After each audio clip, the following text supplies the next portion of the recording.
মাছের মাথা দিয়ে অনেক ধরনের রেসিপি আপনারা খেয়ে থাকেন, তবে আলু দিয়ে এইভাবে একবার মাছের তরকারি খেয়ে দেখবেন, এর স্বাদ আপনাদের মুখে লেগে থাকবে। আমি যেইভাবে করেছি আপনাদের সঙ্গে শেয়ার করলাম। এখানে আমি আলুগুলোকে এরকম ডুমো ডুমো করে কেটে নিয়েছি, আর নিয়েছি একটা মাছের মাথা, তাতে নুন হলুদ মাখিয়ে রেখে দিয়েছি। এবারে কড়া বসিয়ে দিলাম, কড়ায় তেল ভালো মতন গরম হয়ে গেছে। এবারে মাছের মাথাগুলোকে দিয়ে ভালো করে দুপিঠ লাল লাল করে ভেজে নিতে হবে। মাথাগুলো একটু কড়া করেই ভাজতে হবে।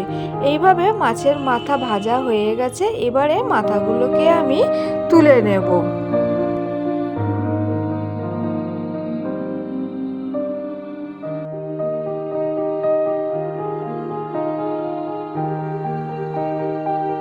মাছের মাথা আমার তোলা হয়ে গেছে।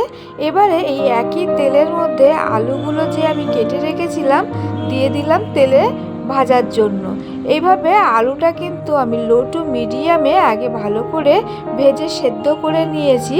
তারপরে আলুতে যাতে কালারটা আসে তার জন্য আমি গ্যাসের ফ্লেমটা বাড়িয়ে দিয়ে নিয়েছি। এবারে দেখতেই পাচ্ছেন আলুর গায়ে কিন্তু সুন্দরভাবে কালার এসে গেছে। আলুগুলো কিন্তু আমার ভালো মতন ভাজাও হয়ে গেছে। এবারে আলুগুলোকে আমি তুলে নিলাম। আলুগুলো তোলার পরে এবারে এই পেঁয়াজ কেটে রেখেছিলাম দিয়ে দিলাম পেঁয়াজগুলো। পেঁয়াজটাকে ভালো করে একটু নরম করে ভেজে নিতে হবে। যতক্ষণ না পেঁয়াজটা একটু নরম হয়ে যাচ্ছে ততক্ষণ পর্যন্ত তেলে এইভাবেই নাড়াচাড়া করতে থাকবো। পেঁয়াজটা আমার এদিকে নরম হয়ে গেছে। এবারে দিয়ে দিলাম বেশি করে কাঁচা লঙ্কা। এখানে কিন্তু ঝালের পরিমাণটা একটু বেশি হবে, না হলে কিন্তু খেতে অতটা ভালো লাগবে না। এবারে লঙ্কাটা দেওয়ার পরে এবারে এর মধ্যে দিয়ে দেবো আদা বাটা, এবারে দিয়ে দেবো রসুন বাটা। আদা আর রসুন ভালো করে তেলের সাথে কষিয়ে নেব যতক্ষণ না এর কাঁচা গন্ধটা চলে যাচ্ছে। এইভাবে আমার পেঁয়াজ আর আদা রসুন ভালো করে মশলাটা আমার কষানো হয়ে গেছে। এবারে এর মধ্যে কেটে রাখা টমেটোগুলো দিয়ে দেবো। টমেটোগুলোকে দিয়েও আবারও আমি ভালো করে মশলার সাথে কষিয়ে নেব যতক্ষণ না টমেটোটা একটু গলে আসছে ততক্ষণ পর্যন্ত এইভাবেই আমি তেলের মধ্যে নাড়াচাড়া করতে থাকলাম। এবারে দিয়ে দিলাম পরিমাণ মতো নুন, পরিমাণ মতন হলুদ, কাশ্মীরি লঙ্কার গুঁড়ো দিয়ে আবারও আমি ভালো করে মশলাটাকে কষিয়ে নেব। টমেটো এদিকে আমার নরম হয়ে গেছে। এবারে আমি যে আলুগুলো ভেজে রেখেছিলাম এর মধ্যে দিয়ে দেবো। দিয়ে এবারে মশলার সাথে আলুগুলোকে কিন্তু ভালো করে মিশিয়ে নিতে হবে। যতক্ষণ পর্যন্ত না আলুর সাথে মশলাগুলো মিশে যায় ততক্ষণ পর্যন্ত এইভাবেই কিন্তু আলু আর মশলা একসাথে কষিয়ে নিয়েছি। এদিকে মশলা আমার আলুর সাথে কষানো হয়ে গেছে। এবারে যে মাছের মাথাটা আমি ভেজে রেখেছিলাম মাথাটাকে এইভাবে একটু ভেঙে নিয়েছি। ভেঙে নেওয়ার পরে এবারে মাথাটাকে দিয়ে আলু আর মশলার সাথে আবারও ভালো করে কষিয়ে নিতে হবে যতক্ষণ না মাছের মাথার গায়ে মশলাগুলো ভালো মতন লেগে যায়।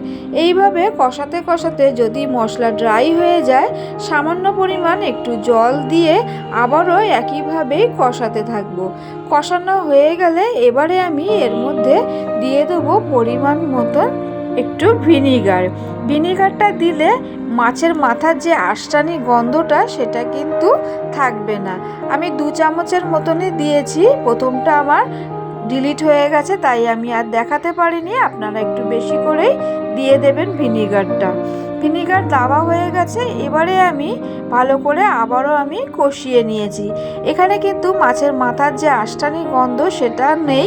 আলুও কিন্তু আমার প্রায় সেদ্ধ হয়ে এসছে। এবারে নাড়াচাড়া করতে করতে আলু সেদ্ধ হয়ে গেছে। দিয়ে দিলাম এবার পরিমাণ মতন আরেকটু জল, যাতে ভালো করে মশলাটা মিশে যায় এবং কষানোটাও ভালো হয়।